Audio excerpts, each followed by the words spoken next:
Hello, in this video we're going to finish a few things. We're going to take our animation and loop it in a while true statement.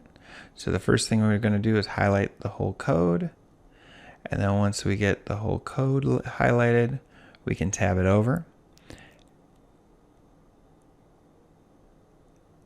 There we go, and then we just type while true, and now it will continually loop. So our animation should just keep going.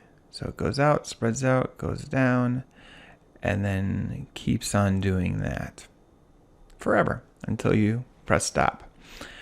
All right, now that's great.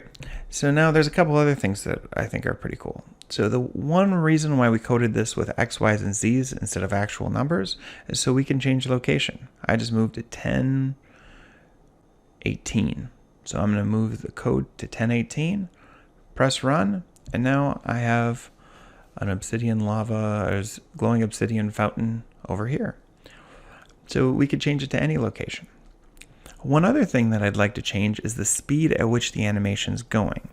So right now our wait time is half of a second. Now, what I want to do is press Control F, and every half, I'm going to turn it to the word wait.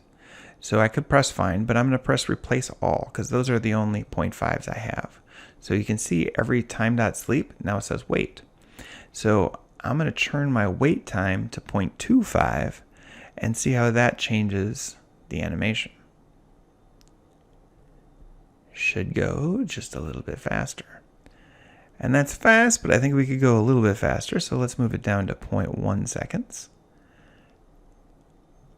And there we go. And that's a little bit faster animation. You can play with whatever speed you think would be most appropriate.